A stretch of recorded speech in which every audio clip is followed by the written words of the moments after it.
Hello! The visa bulletin for April 2023 was released a couple of days ago, and we have seen the various cutoff numbers to apply during the month of May. Now, with the publication of the April visa bulletin, the question is, what comes next for applicants? That is what we will be discussing in today's video. Welcome as we go into the discussion.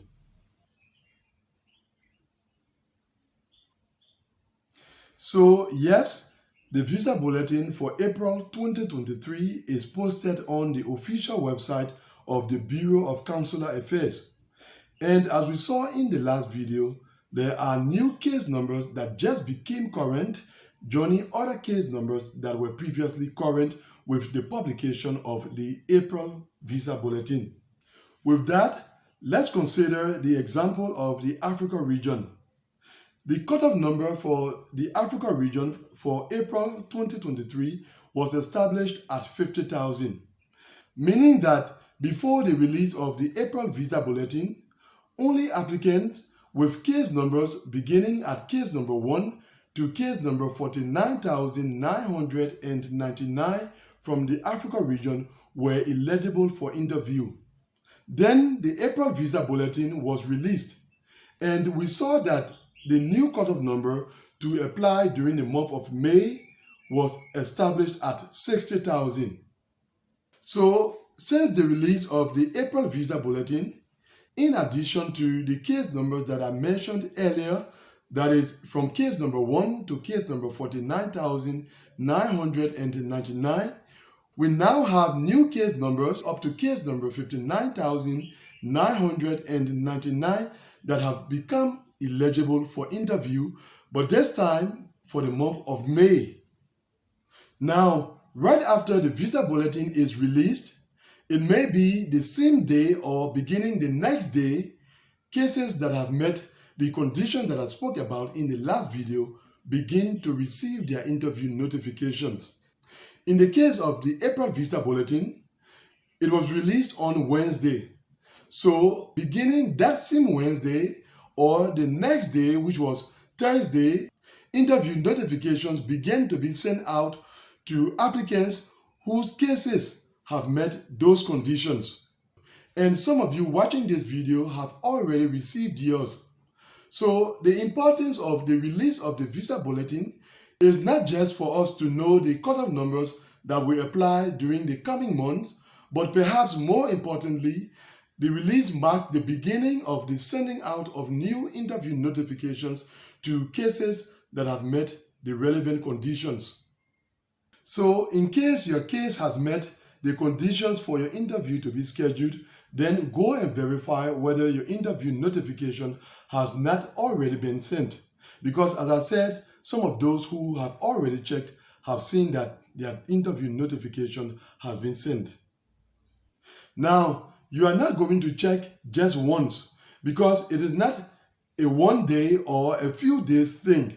It is something that continues. In case your case has met the relevant conditions and you check now and you do not see your interview notification, then you have to continue the exercise of checking, because interview notifications will continue to be sent out for the month of May, even into the month of April. So do not just check once and stop.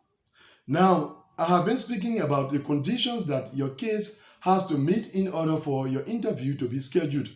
But not all of you are aware of the various conditions. So let me just remind you of them. Most of you are aware that you have to submit your DS-260 or DS-260s in case you are several applicants in your case. That's the first condition. And then that DS-260 or those DS-260s must have already been processed. That's the second one. The third one, which most of you are aware of, is that your case number must become current. Now, in addition to these conditions, which have always existed, there is another condition which perhaps is the most important in the current context of the diversity visa program. And that condition is that KCC must be scheduling interviews at your embassy up to your case number. Those are the conditions that your case has to meet in order for your interview to be scheduled. So for those of you who continue to ask why your interview has not yet been scheduled, the question goes back to you. Has your case met all of these conditions? When it comes to the submission of your DS-260, nearly everyone will say yes, they have submitted their DS-260. Then, have those DS-260s been processed? Most of you have already asked KCC concerning the processing of your DS-260, and so many of you will say yes, your DS-260s have already been processed. When it comes to the next question, whether your case number is current, many of you will say yes, your case number is current, because it is on that basis that you are asking why your interview has not yet been scheduled. Now, when it comes to the final question, that is where the problem usually lies.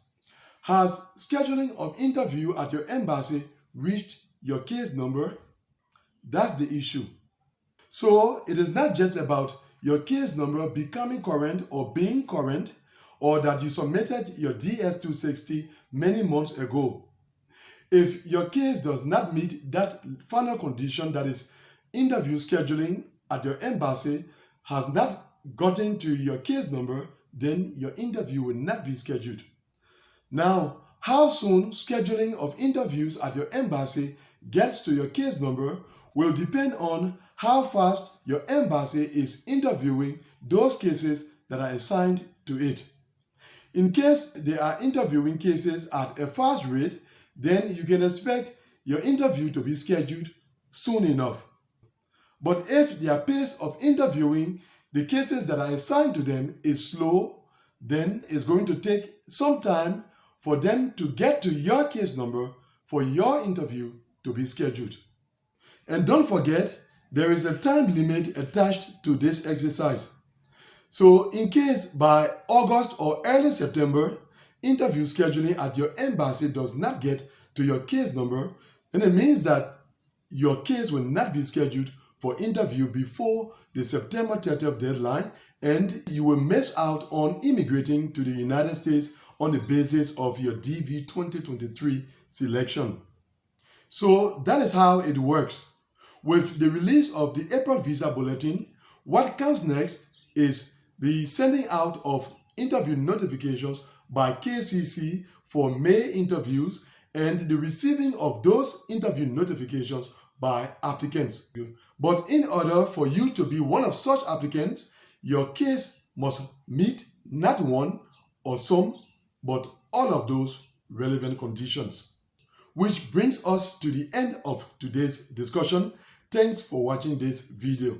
I hope by this video, I was able to provide you with explanation regarding not just what comes next, but also what will determine whether your case will be scheduled for interview or not. So that is it. Thanks once again for watching. See you, God willing, in the next one.